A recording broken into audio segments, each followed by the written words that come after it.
They say the new year is a time for fresh beginnings, a night filled with hope, celebration, and joy. But for Marissa, it became the night her life turned into a waking nightmare. Alone in her quiet, snow-covered home, she expected nothing more than the usual countdown and fireworks. What she got instead was a visitor, a shadowy, otherworldly presence that would haunt her forever. What started as a simple knock at the door became a descent into terror. This is the story of the Midnight Visitor.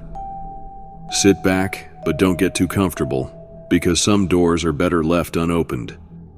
The clock struck midnight, and the distant rumble of fireworks echoed over the quiet suburban neighborhood of Ashwood Hollow.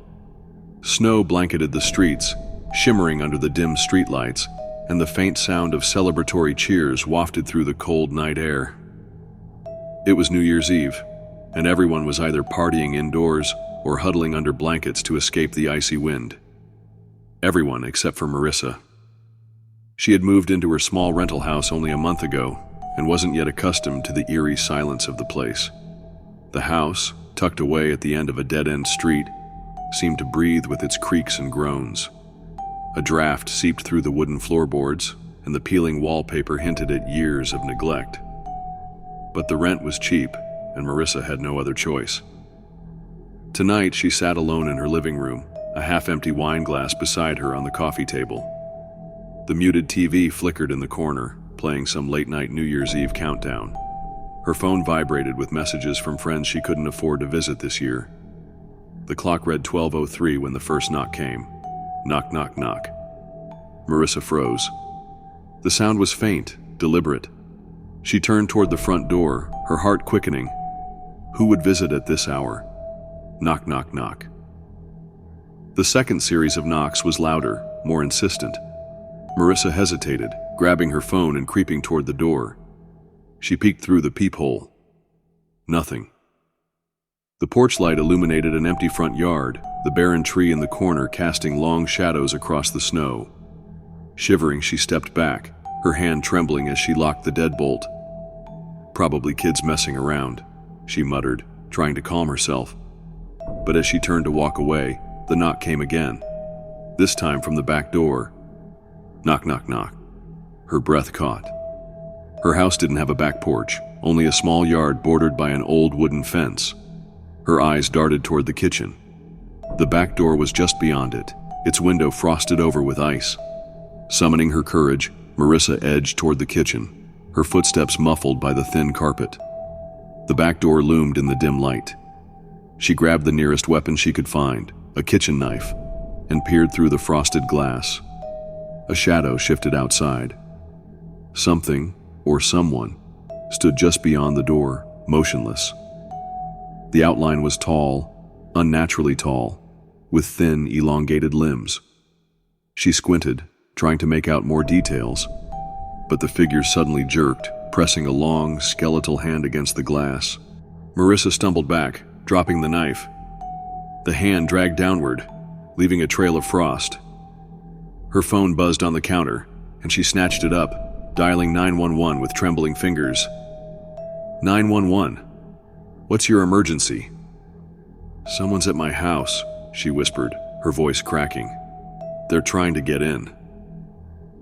The operator's calm voice barely registered as Marissa backed away from the door, her eyes fixed on the shadowy figure. I'll send a unit to your location, the operator said. Stay on the line. Suddenly the knocking stopped. The silence was deafening, stretching on for what felt like an eternity. Then a new sound filled the air, a slow, scraping noise, like nails dragging across metal. Marissa turned toward the living room window. Her blood ran cold. The figure was now outside the front window, its face, or what should have been a face, pressed against the glass. Empty black sockets stared into the room, and its mouth stretched into a grotesque grin, revealing rows of needle-like teeth. The scraping sound grew louder as it clawed at the window, the glass bowing inward as if it might shatter. Help is on the way, the operator said. It's here, Marissa whispered, backing into the corner of the room. The glass gave a sickening crack before shattering entirely. The creature slithered inside, its long limbs bending at unnatural angles. It moved like liquid, its bones popping audibly as it contorted itself through the window frame. Marissa screamed, dropping the phone. She darted toward the kitchen, slipping on the hardwood floor as the creature's sharp claws scraped behind her. She grabbed the knife again, her only weapon against the intruder. When it lunged at her, she slashed wildly, the blade connecting with its arm. To her horror, the wound didn't bleed but oozed black, tar-like ichor. The creature didn't recoil. It only laughed, a guttural, bone-chilling sound that echoed in her ears. In a desperate move, Marissa grabbed the salt shaker from the counter and threw its contents at the creature. The effect was immediate. It shrieked, its skin sizzling where the salt touched. The thing recoiled, retreating toward the shattered window, its elongated form twisting in agony. Marissa didn't wait to see what happened next. She bolted out the front door, barefoot in the snow, as distant sirens wailed in the night. She ran to her neighbor's house, pounding on the door until an elderly man opened it, startled by her panicked state. By the time the police arrived, the creature was gone. All that remained was the shattered glass and the black ichor smeared across the floor. Marissa never stayed in that house again. Marissa thought she had escaped the nightmare, but as she tried to move on, she could never shake the feeling that she was being watched. The creature left no trace, except for the black ichor on her kitchen floor and the memory etched into her mind. And then, a year later, on another snowy New Year's Eve, Marissa's phone buzzed with a single notification. A message. It was an image of her new home, taken from outside her window. Some visitors never truly leave. Happy New Year, and sleep well. If this story sent shivers down your spine, make sure to hit the like button and share it with someone who loves a good scare. Don't forget to subscribe for more bone-chilling tales every week, and turn on notifications so you never miss the next nightmare. What would you do if the midnight visitor came knocking at your door? Let us know in the comments below. Until next time, stay safe, and don't forget to lock your doors. Remember, the line between reality and the unknown is thinner than we think.